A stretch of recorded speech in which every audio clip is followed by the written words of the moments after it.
and also the preparation. That was the previous decade while I was here in the US. I lived in Chicago area for 10 years and worked for corporate America. And earlier I did my master's in industrial engineering operations research. So during that time that I was in Chicago, I basically worked with other similar-minded Indian friends, founded an organization called India Development Service. This was in January 1974. It was one of the first organizations of Indians.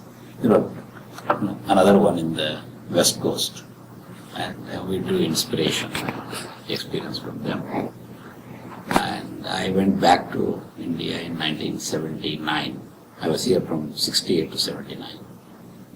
And this will give you basically the background that we go along. So this is the journey, from 1971 to 79 was basically a preparatory period.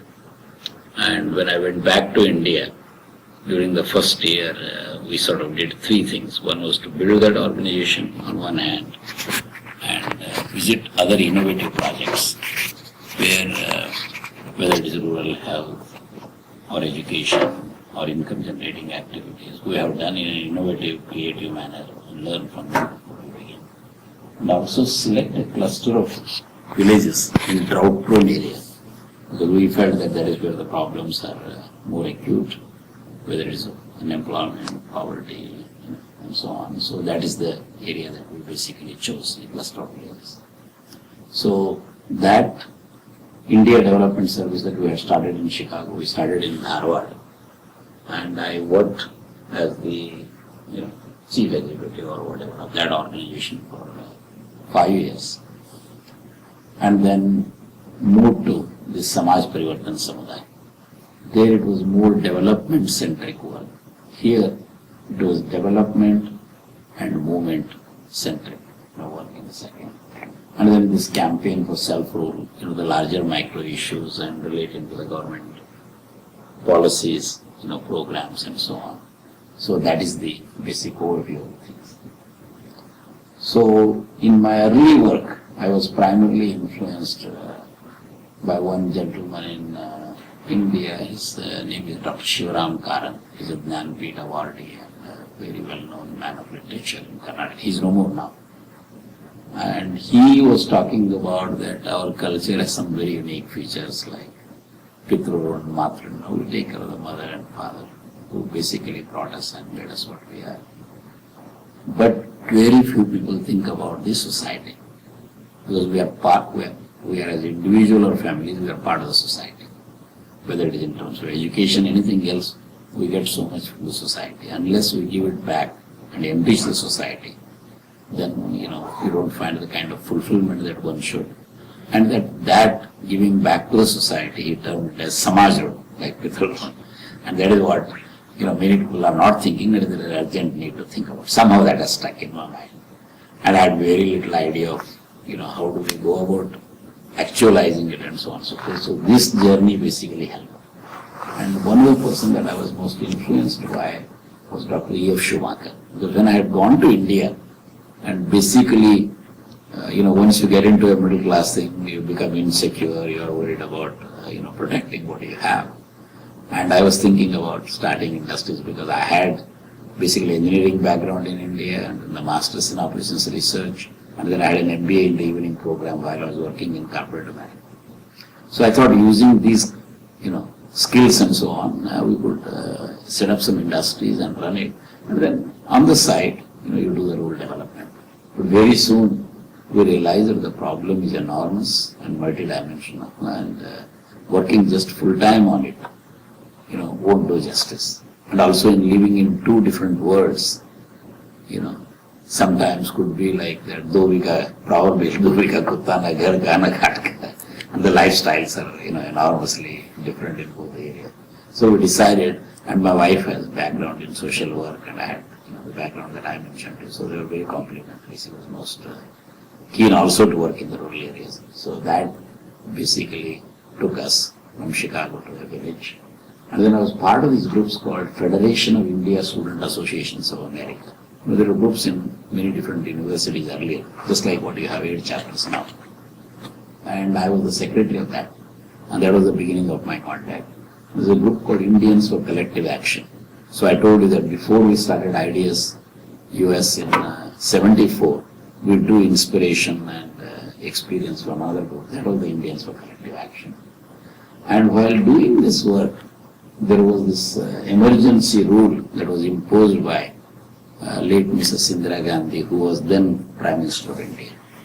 And we felt that curtailment of democratic rights, be that muzzling the press, censorship against the press, or putting our political opponents in jail, and suspending the fundamental rights, and also affecting the independence of the judiciary, is basically an assault on the Constitution.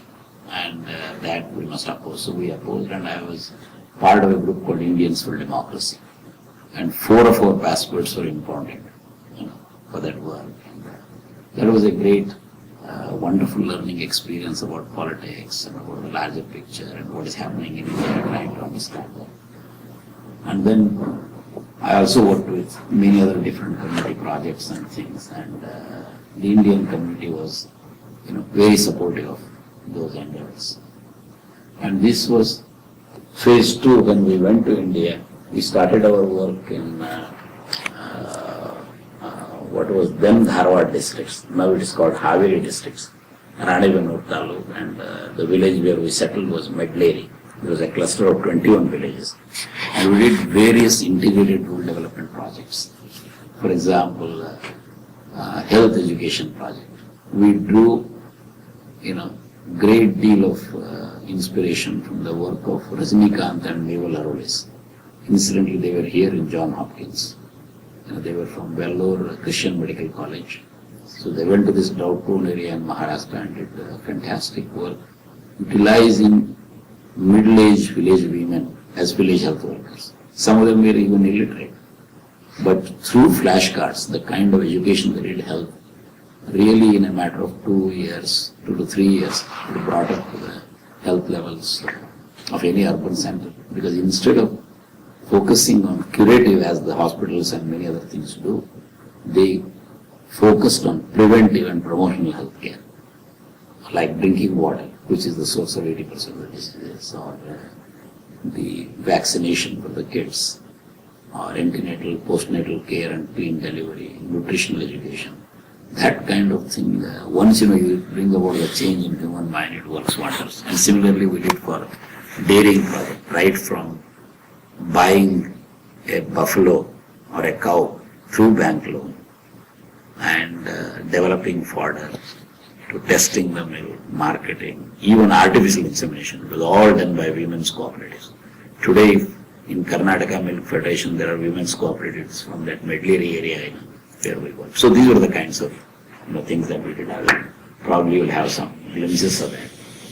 These are the integrated development work, and we had delineated a great deal that voluntary organization is a miniature of larger democracy. So the kinds of functioning that we expect in the larger society should do it within ourselves. Very interesting things. So this is the Jamkhed that I mentioned about the rural health project. And the area where we live, we are from Kurva, communities, which are shepherding community. So shepherds, spinners, and weavers.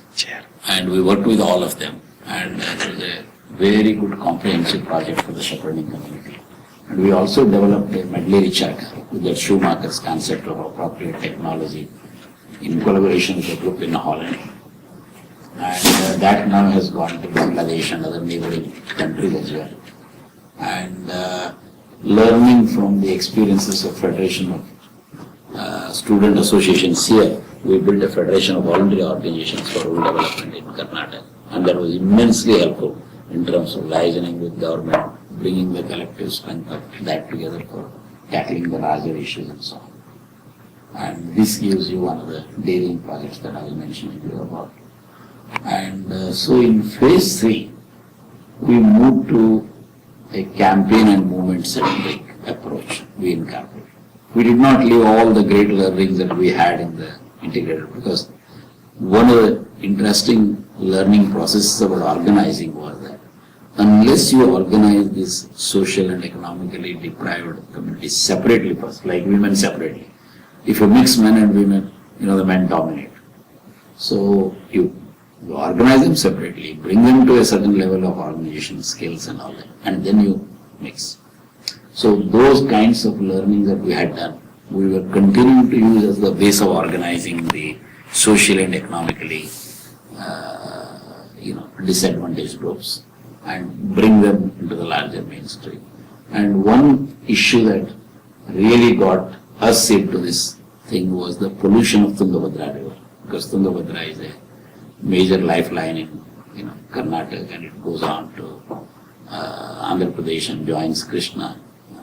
This is basically larger Krishna basin, and both Tunga and Bhadra originate in Western Ghats, and the Sangam is near Shimoga, where they become Tungabhadra. So that was very badly polluted by a corporate giant, Grasim Industries, and the local unit was called Harihar Polyfibers, which was making rayon grade pulp using 700 metric tons of eucalyptus every day, and was letting into the river all kinds of pollutants way beyond the limits imposed by the Pollution Control Board. So I was very aghast, because coming from corporate world that I was there, just as they have a right to produce, they have a right to make decent profit, they have a responsibility and obligation to control their pollution, which they were not doing. So that is where we moved to this approach, just like we had learned from Aroles and others. So we went to Kerala Shastra Sahitya Parishad, where we learned about a multi-pronged strategy of organizing people, conducting scientific studies, filing cases in the courts of law, because generally such irresponsible industries which are causing pollution are violating the norms established by the Pollution Control Board. Then also involving intellectuals, like a person like Dr. Shivaram Karant I mentioned, and then Chandrasekhar, who was the Chief Justice of Karnataka High Court, and many other well-known people were extending their support and so on.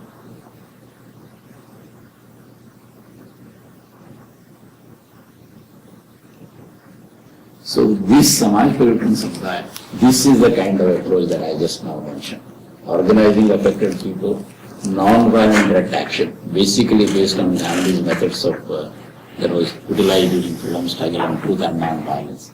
And that was most helpful for us. It brought the very best in people, and it was able to have the kind of impact that they were finally made to control their pollution, establish a local monitoring committee. It took long and extended struggles, but finally we were able to be successful because we were doing it all in a systematic manner. Then we have also dealt with national forest policy, because there was this 75,000 acres of forest lands in 4 Malnad districts, which is the high rainfall districts in Karnataka, which were given to a joint sector company in which the same Harihar Polyfiber was a partner. And it was basically to bulldoze the good forest, because it's on the east side of the Western Ghats, and plant eucalyptus. So we had this pluck and plant satyagraha. There was a very major satyagraha that attracted not only the local and state level, but even national and to an extent international level. And that had a great impact, and we had filed a PIL in the Supreme Court of India. So finally we were able to close down that joint sector company, which was basically had leased those 75,000 acres, and every inch of that land came back. And we also worked on alternate craft forest to do and so on. And we felt that when you work on such a local area, you go deep into the genesis of it. So we studied 300 years history of India, tribals and others, how Britishers formulated national forest policy, which was basically on industrial and commercial interest. Whereas we felt that the ecological balance, because of which we human beings have come on this earth, and also involving the affected people, in people who are dependent for their livelihood on these common lands, in the protection of forests, development of degraded lands, and just and equitable use of the forest produce. And these common lands were basically used for fodder for their cattle, fuel wood for cooking, small timber for housing and agricultural implements, and varieties of forest produce that sustained them or supplemented their agricultural income. So this common lands issue, we brought out this Feeder Common Lands book. And we felt that that policy must be changed. So we had a great campaign called Save the Western Ghats March. This was a 4,000 kilometer march across the Western Ghats. As you probably are aware, there are 18 ecological hotspots in the world, and two of them, Eastern Himalayas and the Western Ghats, are the two very important ecological hotspots. So when we did that campaign, we utilized that to contact many groups across the country, and they meet their members of parliament. We brought pressure, and the alternate forest policy that we had worked out was adopted by the Parliament of India with the kinds of objectives that I mentioned, which is a major thing. But as they say, test of the pudding is in eating it, so it has to be implemented.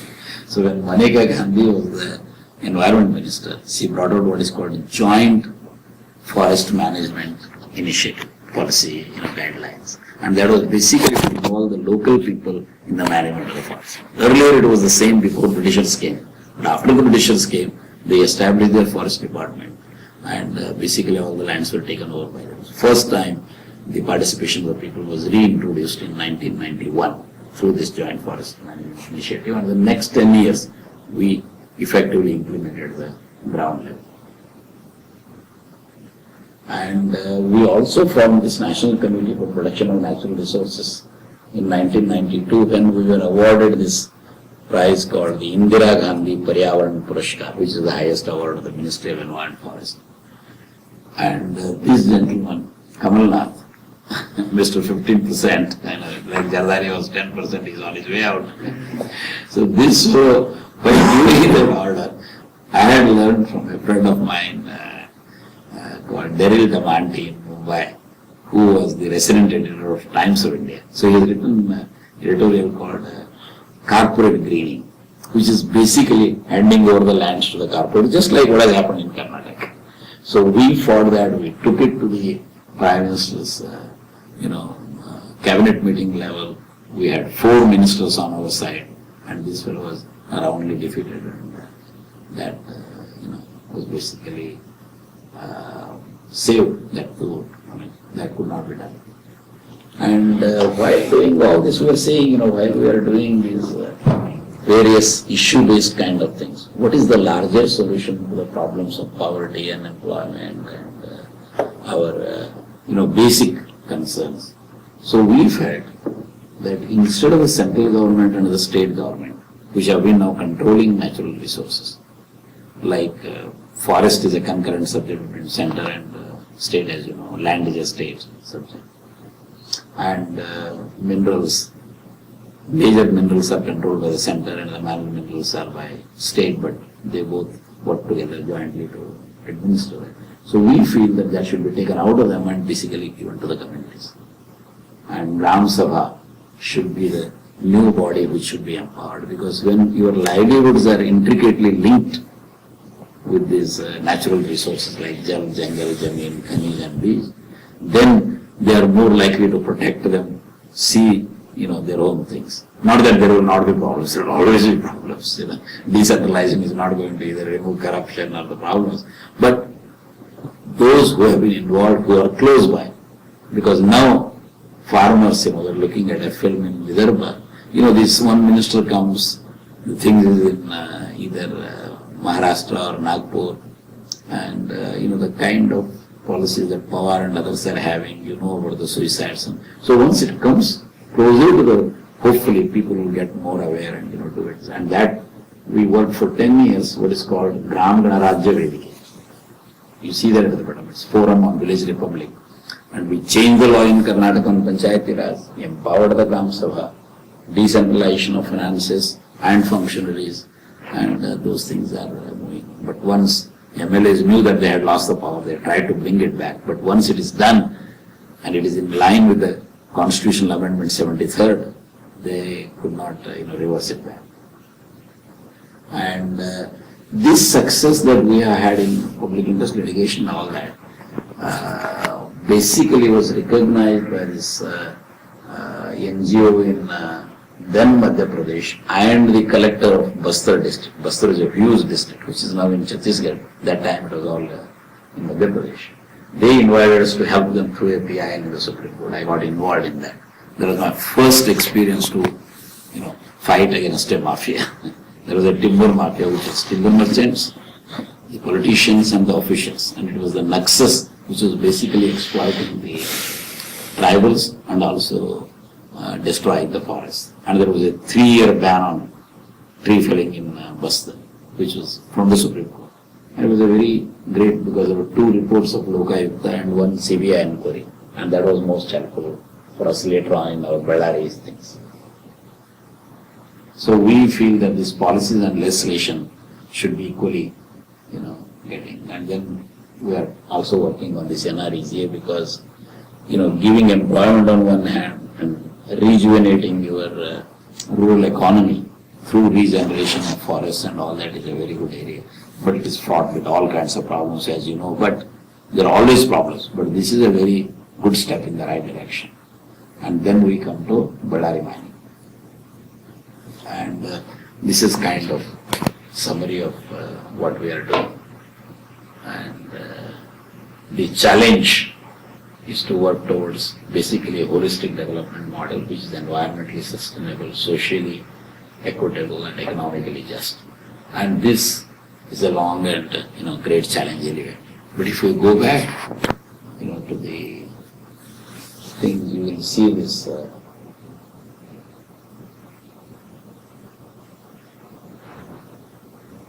so now you see that highway. Now if you come here, it is Bellary. And the adjoining district is Anantapur, which is in Andhra Pradesh. And then next is Chitradurga, you see that, and also Tumkur. So these are the 3 districts in Karnataka which are richly endowed with iron ore of very high quality, 63 to 65 Fe content. And Karnataka ranks 4th in the country. So this mining issue has been a major burning issue in Bellary. Now, in addition to the kind of money power that has always helped industries or corporations or others, here was a double-edged thing in terms of also getting political power. These infamous Reddy brothers that you might have read, from local paper to New York Times, they have covered those things. So what they did was they very strategically captured political power first in Andhra Pradesh, but through Chief Minister Y.S. Rajshekar Reddy. And they financed to the tune of 1,000 crores in 2009 elections. And earlier also they had helped a little bit in 2004. And got all kinds of mines in Anantapur district, there. But they were in the cabinet of Karnataka government. And 3 of them, Gali Janardhan Reddy, Karunakar Reddy, and B. Sriram, who is their associate, were cabinet ministers. And they controlled enough MLAs because again they had financed the elections. This is the whole nexus between elections and money power. So they were able to have Yediyurappa, who was then chief minister, transfer the most corrupt district level officers, 4 of them. The divisional, forest officer, what we call as DCF, Deputy Conservator of Forest, the collector, whom we call as Deputy Commissioner, and then a Deputy Director of Mines and Geology, who basically issues permits and all that for the transports and responsible for inspecting the mines and so on. And then the Superintendent of Police, because all the transport and all that is very much related to the police. All they brought, this was not in any clandestine manner, it was in front of all national media. And the person who brokered this deal and brought pressure on Yediyurappa to transfer these people is none other than the present, opposition leader in the parliament, Sushma Swaraj. Because she had contested against Sonia Gandhi in 99 election in And that is when they had come close together, and it is said that the idea of mining was basically planted by her, because what are the important natural resources here, and why don't you get the mining and all that. So that is what basically they did. And then they control the courts. The Dinakaran, who was the Chief Justice of Karnataka High Court, basically gave orders in their favor in Karnataka, blatantly and irresponsibly. He even forged a deal with Reddy brothers, along with K.G. Balakrishna, who was the Chief Justice of Supreme Court, for 265 crores. And the final order that Balakrishna gave was exactly like what Dinakaran has given, saying mine in undisputed areas, don't mine in disputed areas, which is a very funny thing, because when you control the officials, and when you have, say, disputes between two mines, when Reddy brother controlled mining, people basically go and as gundas enter into somebody else's mine and then start mining. And when the court gives this kind of order, the DCF, if it is a forest land, along with other surveyors, goes and makes what they are already mining as an undisputed area and extend the disputed area further. This was the kind of most blatant, tactics they were utilizing the whole thing. And 10,000 trucks were going every day. Incidentally, I don't know whether the film has come. In case the film has come, we can show it for 5 minutes. We'll pause for 1 minute. All this ore was going to these various areas. They were able to control the entire road without any proper permits, without paying any taxes. It was just an unbelievable thing. And that is why this investigative journalism, journalists from Indian Express, 3 consecutive days there was a cover story on Republic of Bellary, and the same board was used by Justice Santosh Hegde, who was our loci, and produced 2 very good reports on illegal mining and so on. So when we went there, this was the kind of atmosphere. But our cardinal rule before going into any area is that the local people must be interested in it, and they must be willing to play the primary role. So when we talked to them, people said, in such kind of atmosphere, what can you do? Everything is gone. Nobody can do anything here. But we said, at least are you willing to try? So they said yes. And then we took up Sandur, Taluka in Ballari, which is kind of slightly southwest, there. And we basically started organizing people. 8 Cincinnati and some of you, it was back in 2008 and 9, we started organizing them. And after about 9 months to a year, these people were ready, through the non-violent threat action training. 350 people had a vigil line, means standing in silence, and there would be others who is singing songs and distributing literature and so on, in front of the Tahsildar's office. And similar thing happened in Hospet. Then it happened in DC compound in Bellary. And people thought that we were just crazy. We were just asking, getting killed or whatever. But fortunately, Reddy brothers didn't take us seriously. And nothing much happened. But we also felt that before we move these things, we must also have Supreme Court on our side, because we had 2 wonderful experiences of that 75,000 acres thing called Karnataka Pulpur Limited in Karnataka, and also in Bastar region. So what we did was we filed a comprehensive public interest litigation, about 1100 pages, called Illegal Mining and Related Matters in Andhra Pradesh and Karnataka. Well, we started Andhra Pradesh because that is where the Reddy brothers mines were. And it came up for admission when K.G. Balakrishna was the Chief Justice. But fortunately for us, Forest Bench was a 3-judge bench. So the other 2 judges, one was Justice Kapadia, who became the next Chief Justice of India, and Aftab Alam, who was a senior judge of the court, very honest, straightforward. So we felt that Kapadia and he would be able to prevail and get admitted, which is exactly what happened. And they asked us a natural question, why haven't you made a central empowered committee, which is a committee established by the Supreme Court? And we said, we thought that it was part of the Supreme Court, but we said we will be happy, and we also made them next thing and gave them copies of our petition.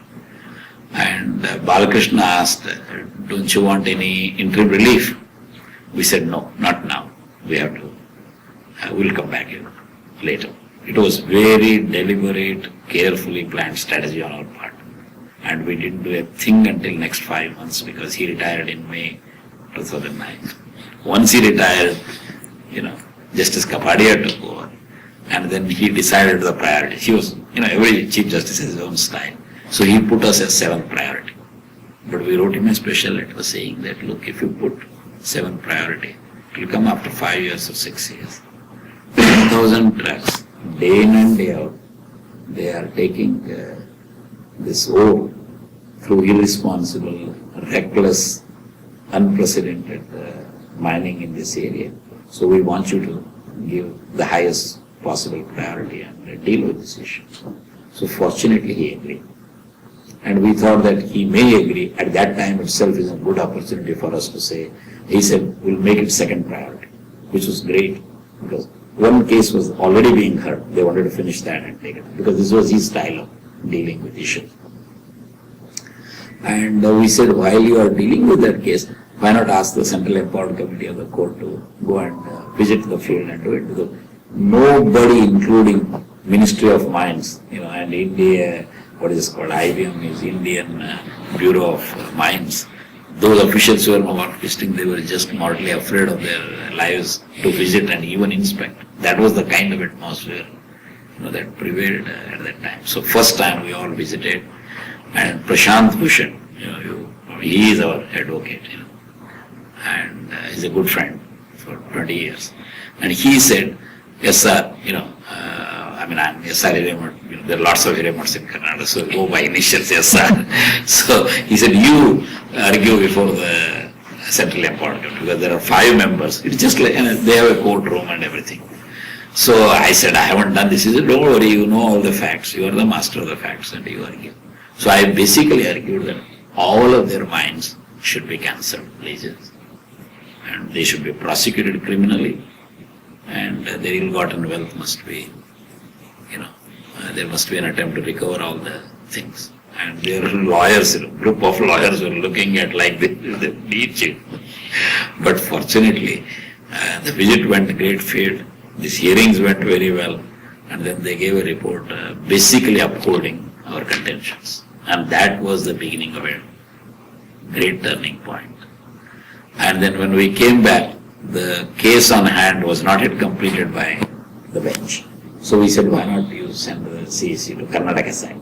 So they sent, they gave 5-volume reports, basically indicting in the strongest possible term the illegal mining in Karnataka. What they said was that in their entire existence, because this committee was established in 2002, they had never come across illegal mining. I mean, they had seen illegal mining in all the states, but never on the colossal scale like in Karnataka. That too in Ballari district, with active connivance of people's representatives and officials.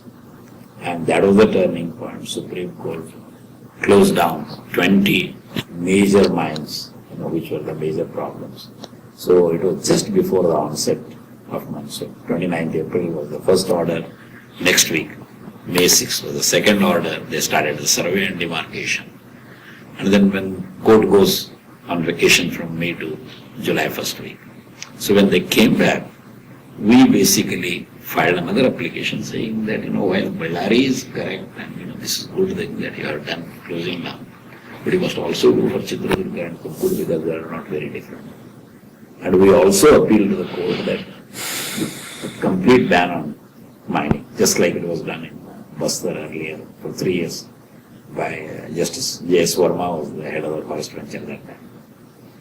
And CEC had said no, they would not recommend banning because the industries will be stopped. I said, well, we can find out ways of dealing with the industry. Because when these 10,000 trucks are going, you stop any batch of trucks, how do you know whether that ore is illegal or legal? And, so it's a very difficult thing unless you completely close down. And then only this illegal mining can be brought under full control. Court agreed, put a ban. And then in less than a month, that was on July 29, on August 26, 2011, they put also ban for Tumkur and Chittorgarh. And that was the beginning of a new chapter. And the CBI inquiry was ordered, and Gali Janardhan Reddy was arrested in September 2011. So there has been just no turning back. Court gave one order after the other, and fortunately, now entire atmosphere is changed, and he has, now there are 28 cases against him. There is no chance that he will come out in his lifetime unless he does a plea bargain, accepts their guilt and so on and so forth. But it has been a wonderful journey, and his associates are there, many officials are there in that. And a scientific study was ordered of this impact of mining. Several CBI inquiries have been ordered, and some of the properties have been attached. So by and large, the whole mafia has been, if not eliminated, tamed. But still they have 20 to 30,000 crores of rupees that they have made to that mining. And most of it is stationed outside the country, in Mauritius, many other tax havens and things. And one of the major things they have done in addition to the illegal transport and all that, they have considerably under-invoiced the exports. And that is a very, big, what you call scope for making black money, which they have stacked here. So this is the, kind of general history, and I think I took a fair amount of time, so I'll stop it here. And I would like to know your questions, comments, clarifications you want or anything. So again, I thank Nishikant and you all for supporting SPS and for having given this opportunity to share this experience with you in person. Thanks.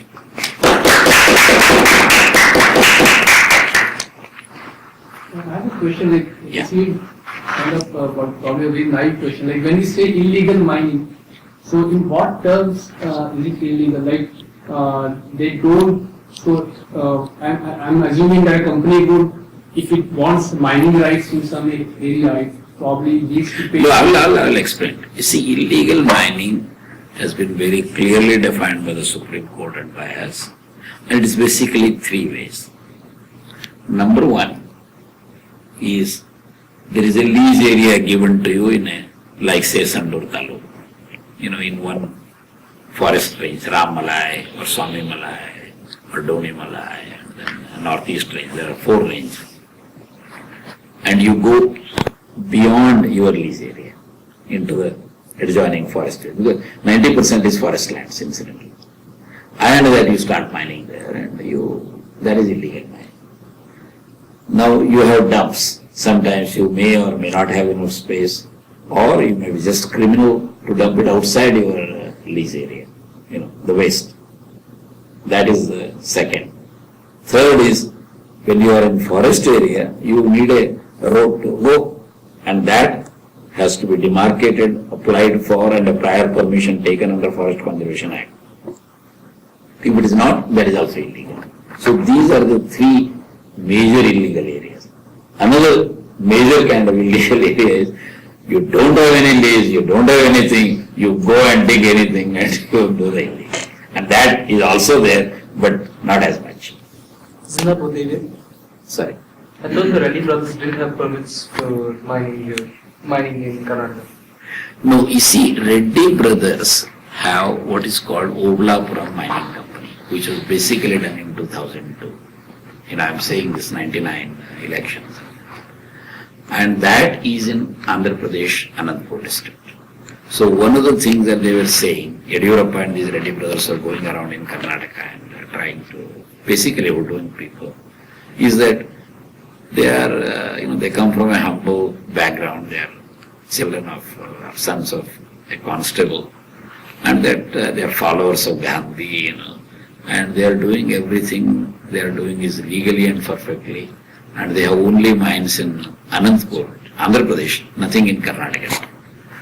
But we found that if they are going to collect this 40 to 60%, which we knew at the ground level, 40 to 60% of any mine in Ballari or Chitradurga, because there are 126 mines in Ballari, 24 in Chitradurga and 25 in Tumkur.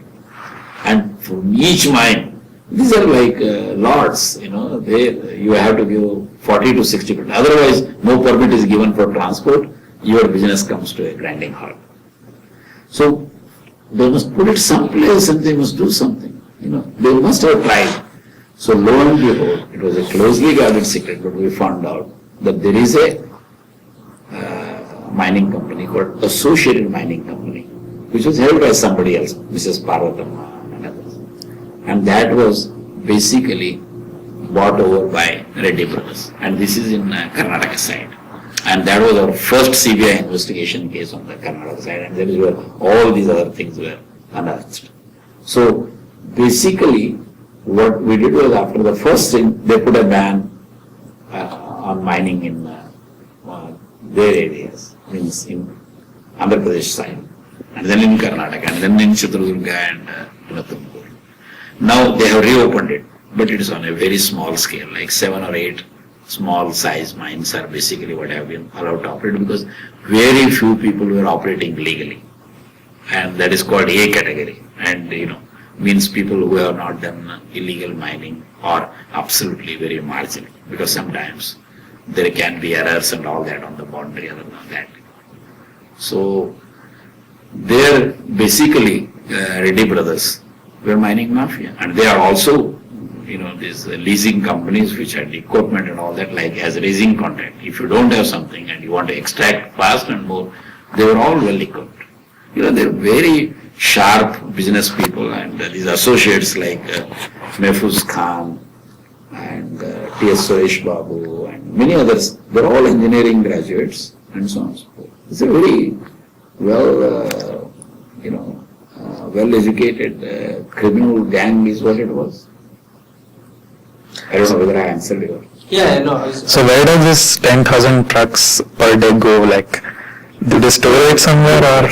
You see, where they were going was, like Samdur, they would come to, say, Hospet area. And from there, one would go towards Goa, through Londa, junction in that area. And some would go to Karwar port, some would go to Bedakere port, some would go to Mangalore port.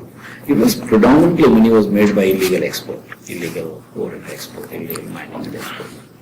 And here on the east side, it will come to Krishnapatnam, Chennai and other ports.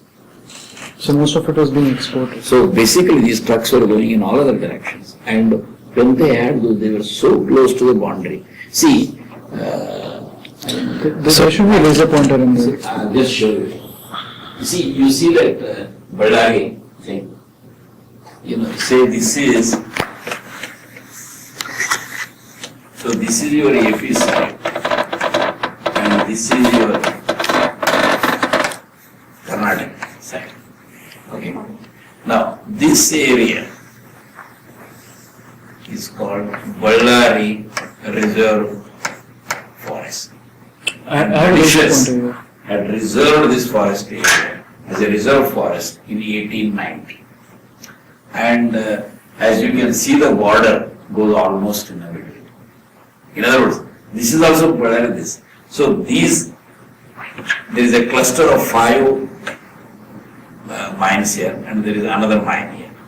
And this is called Antara Gangamma Konda. It is 68.5 hectares, fairly large mine. And here there are Oblapuram mining company. These are all Oblapuram mining, OMC, but they give different rates. So it's 1, 2, and Anandpur mining company. So these 3 and this one 4 were there. And then there are 2 others. So these 6 mines are basically on the other side. And there are about, I think, 13 mines on this side of the border. It's a very rich, this Ballari Reserve Forest area is a very rich forest. So, what they had done was, since there was on the border, they had made all illegal roads into this. This cluster also comes to this. And they were just operating both ways. If they had more this thing here, they will send it here if there is a problem. If there is a problem there, this will go to that side. And they had both the chief ministers and everything was clear for them. And it's a powerful president. I just have a question for you. India is moving into the thorium dream. Thorium is the future of energy. I'm wondering whether this area is rich in thorium. No, it's only Kerala. Talking of iron and manganese, but what about, do you think there's thorium? I don't think so. Because this Ballari, Chitradurga and Tumkur, and then, in Bagalkot there is a little another. But basically it is iron ore and this is the richest belt. And there is a series of mountains, And as far as, nuclear thing is concerned, there is a rare earth or something center in near Mysore. Right. You see the Mysore district. And then also they have found something in the Guruvardha district, little bit. But it is not still, gone very far. And there has been strong opposition from the local. But who are the people behind the scene, the opportunists who are driving this illegal overmining?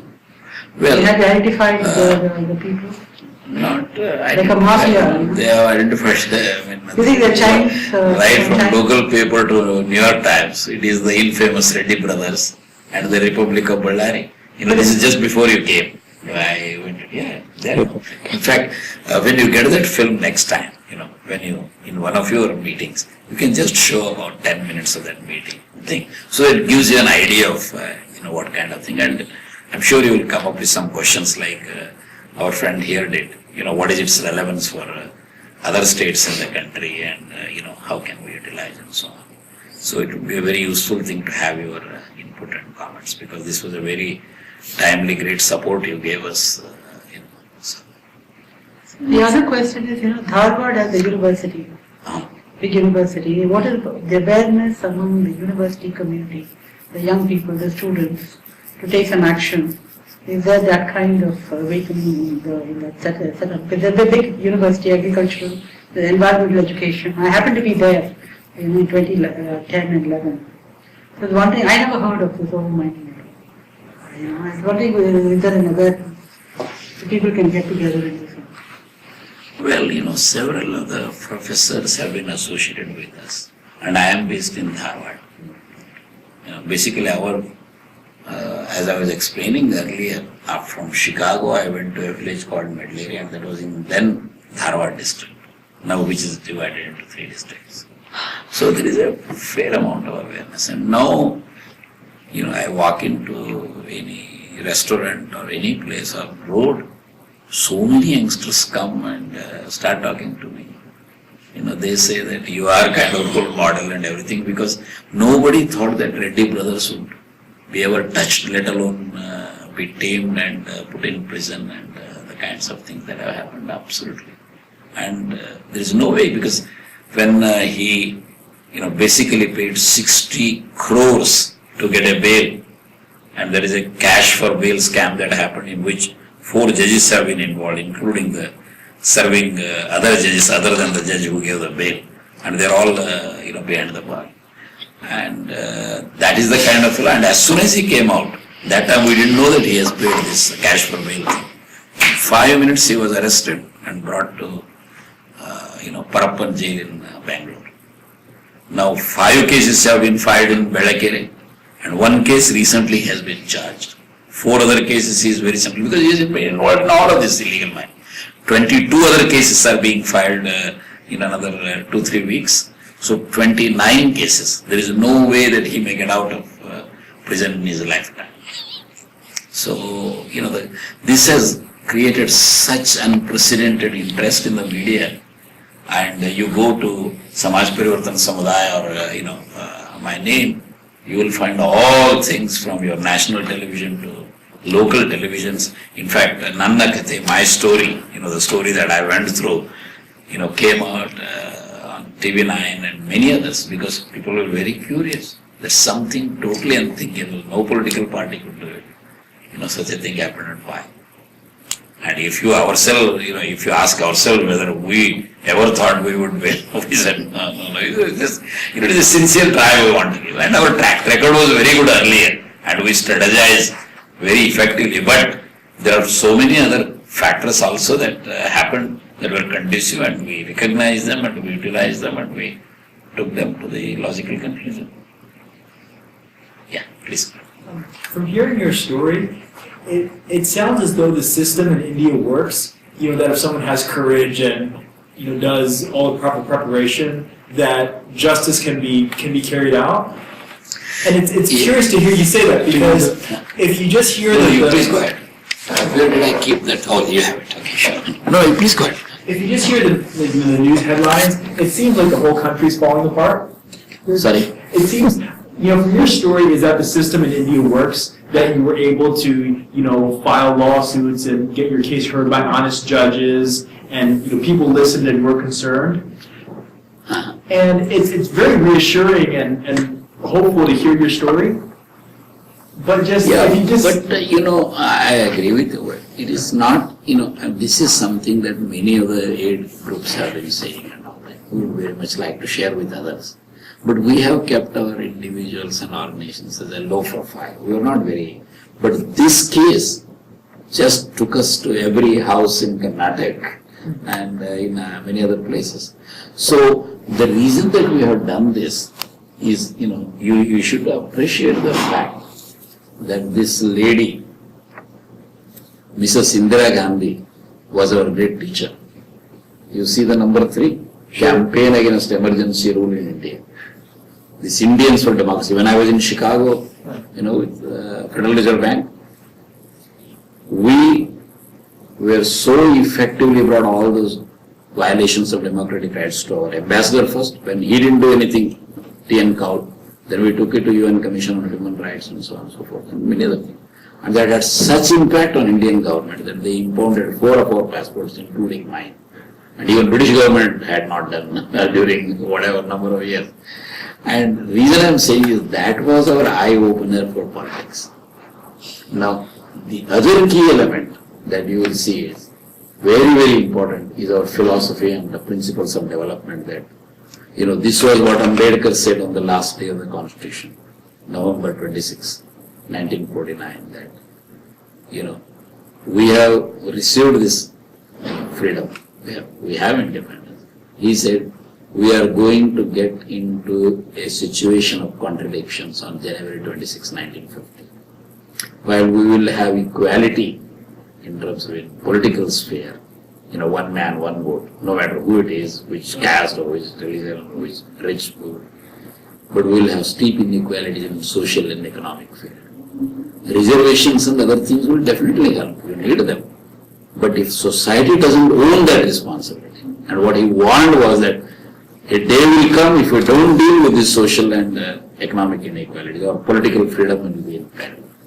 And the thing that we have utilized most important is in our strategy that you saw. Here, non-violent direct action is an extremely powerful, the dazzling power that nuclear energy doesn't have comes out of ordinary men and women when they are trained in non-violent direct action. And it was a great preparation on our part. So these combinations is what has stood by us in all our struggles. And every one of our things have been successful in the last 30 years, which is no joke. Because the kinds of things. So question is if people are willing, and they are willing to go through the rigors and understand the larger philosophy, which is, I told you that earlier. Schumacher, the small is beautiful economics as if people mattered, and that Rachel Carlson's Silent Spring. Those are the kind of deep philosophical backgrounds which we have, and we prepared ourselves for it.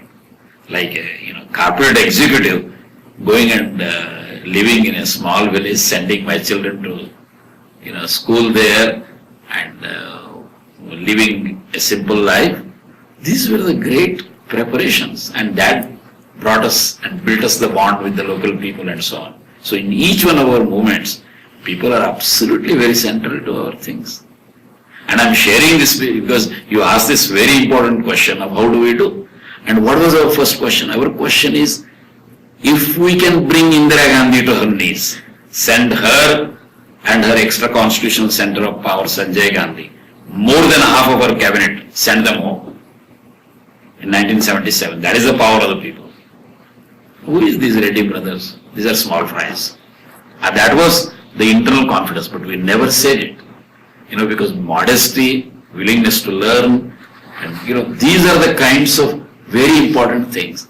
And you can do many other changes, but bringing about a change in your attitude, in your mindset, in your lifestyle, means be the change that you want to see in the world, is where the real strength is. So if such things are done very meticulously, then, any force will have to bend. For example, when people ask me, the young people are now extremely interested in our thing because of this last mining case, more than, otherwise also there was tremendous media interest in Madhya Pradesh on our Bastar case. Great coverage. In fact, J.S. Verma was when asked, pulled up the Advocate General of Madhya Pradesh, said, what is your government doing there? This morning paper, Indian Express, he said, court orders are being violated there. Oh, I tell you, it was a fascinating experience. So generally, they have responded because you need that kind of preparation.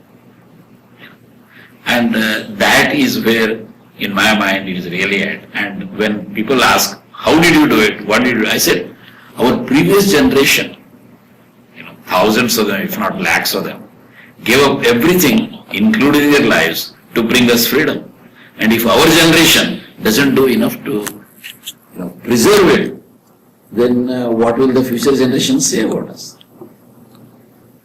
So in other words, you do need, and the chairmans that we have had, first Jyotibai Desai from Gujarat, streams of women went to Gujarat and they came here.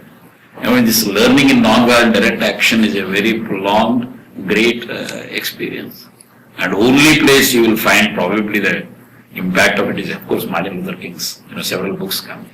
But also Gandhi's Satyagraha in South Africa. There are 3 of his books. One is his autobiography, Story of My Experiments with Truth. Then Satyagraha in South Africa, and other little book called Hindu Swaraj. These are the, great lessons. And this was a kind of preparation in a low-key, modest manner that we learned, that prepared us. So when the people ask, this was, and what is the product of our long, great freedom struggle? Constitution. Because this was one of the demands of the freedom struggle, was that we will be governed not by men, but by Constitution. And that constitutional process was 3 years, December 9, 1946 to November 26, 1949. And that Constitution gives us tremendous power. There are 3 arms of the government. We found that the executive had failed, government had failed, but the state government center. Legislature had failed, but judiciary is the third. And we have tremendous provisions in the Constitution. Article 32, you can directly go to the Supreme Court. And there are people like Prashant Bhushan, still alive and kicking of people like us. So we were able to bring them on. But, do we can say definitively in the today's atmosphere whether it can work? The answer is we cannot say. But do we stop? No. We always keep at it. And when people were saying, Supreme Court should have given this relief to the people and all that, I said, we have asked. But Supreme Court has given whatever best it can. Policies and other things have to be dealt by the executive. And we have to deal with them. So immediately we plunged into a campaign during election, voters awareness and all that. And you have seen 2 of the most corrupt, one headed by Yediyurappa, who was the former CM, and this one of the trio of this Ballari, infamous Reddy Brothers and Company, V.S. Ramulu, they were totally wiped out in the elections. Otherwise, in one of the by-elections, he had won by landslide. And when we analyzed deeply, 1,000 rupee bills, 500 rupees bill were thrown into the houses of the poor to buy the vote. We said we must choke that. And we said before, we educate others, the voters have to learn that they should not, get this money, liquor, sari and other things. Because what is vote? Vote is that political equality. It's a very precious thing. Just like, do you sell your mother? For heaven's sakes, Similarly, vote is a very, and that is how we began from Shivamogga to Ballari. Shivamogga is the place of Yadiyurappa and Ballari is this. And when we walked 11 kilometers, you could see in shops, in houses, people were coming, balconies, watching. And that atmosphere that prevailed, fear, has simply gone away. And when we went to the third arm of the government, obviously it responded. And you could see judgment after judgment. When Yadiyurappa thought that he can buy a corrupt judge in High Court and he got even order in his favor. But Supreme Court gave a stinging 46-page reportable order ordering CBI things against him and he had to go to jail and I'm sure he will spend a good part of his life in jail now, hopefully. I have a question about a point that you mentioned, like convincing people that rather than taking money from the politicians and voting for them, to make them aware that this is wrong and you should vote what is good. So you said you had a march going to many villages. So did you talk to people Oh, tremendous response. You see, you must understand that, just like we analyze non-violent action and other things, how is the society? You take your Indian groups here. Hardly 5% people are interested and they are honest and straightforward things. And 5% people think that self-interest is the end of life and they indulge in that. But many others float along what goes on. So if you start having confidence in yourselves, you believe in it and you start doing things, obviously people will be attracted. Like Nishikant, there was not much money to give you to others earlier, right? But somebody is determined and wants to give it a try in his own innovative ways and creative ways. Were you not able to support us and have some money? I mean, from what I hear from him, not only at this level, but also at the aid level, that the role he's playing. And you are all playing because, this exam season and all that, even then some of you have come. It shows the kind of interest. But you have to have a determination to do it. Because as somebody said, I shall not lose heart, no matter what turn the history takes. But we shall not allow history to take any turn without our intervention. You may succeed, you may fail, that doesn't matter. Like this going back to that emergency thing.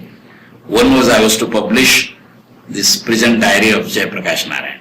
And in that, initially what he says is, the world around me is in shambles. When the emergency was declared, people like JP and others were expecting a lot of protests. It was not happening because there was a sense of fear started. And those sycophants in the Darbar of Indira Gandhi, they must be laughing up their sleeves. क्यों? संपूर्ण क्रांति अब नारा है, भावी इतिहास हमारा है.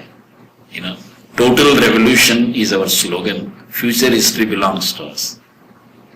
And they will say कि ये तारों को तोड़ने गए थे. They wanted to reach to the stars and they fell flat on their face. But in the next sentence he says, if I were to start all over again, it is the same path that I would follow. Why? No matter how many times you fail, 1,000 times you may fail, only those who have aspired for some ideals, something larger in their lives, have been able to, achieve anything and contribute to the history. Isn't that the history? What else is history? When this Kripalani, Professor Kripalani, the great Kripalani parliamentarian, he asked Gandhi, saying that, I'm a professor of history. This was in 1919 or something. He says, I've studied all the world's history and I've not come across one country of the India size which can win freedom by truth and non-violence. It has never happened in history. And what that, funny humorous old man said, M.K. Gandhi has the last chapter been written in history. Who writes chapters in history? No, I'm not trying to, I'm lead you to any kind of arrogance that we make the world change, but only by being modest, by having learning, willingness to learn, willingness to innovate, willingness to be creative. You can bring about change. How else can you bring about change? So basically what I was saying was, these were the kind of inspirations that made us deal with this issue. Was I afraid? And now also everybody gets surprised. He says, where are your policemen? I said, what policemen? He said, you have gotten all these Reddy brothers, everybody against you, then how are you sure about your life? I said, you are my protectors. You are doing good things in life. Why would you be worried about it beyond a point? But you don't go around doing tam-tam or anything. If somebody asks about it, you explain it as a matter of fact, and that's what you have done. And if it appeals to their heart, they join. Otherwise, why who should be afraid? Who is looting? When I use the first word loot, these press people say, no, don't use, you won't be alive over here. I said, I'm sorry, I don't use any unparliamentary words. I know English fairly well because I lived in America for 11 years. And what doesn't belong to you, and you take it in unfair means like this, that is called looting. What is wrong with it? In fact, I was going to go and stay one step. This is called dacoity, because daylight robbery, this is the way they were doing. The constitution was, basically thrown to the winds, and the laws of the lands were thrown to the winds. Both governments were subjugated. What can damage you do to democracy? But did Reddy brothers and those gangs did try to intimidate you? They have intimidated many, they have discouraged, they have conducted broken into their places, they have beaten up their Tapal Ganesh and so on. So, through others. But they felt, who is this fellow going and working in Sandur, whatever, about 100 kilometers from there, and working with Harijan colonies, Janata colonies. What are they going to do anything to us? And if somebody said, no, they have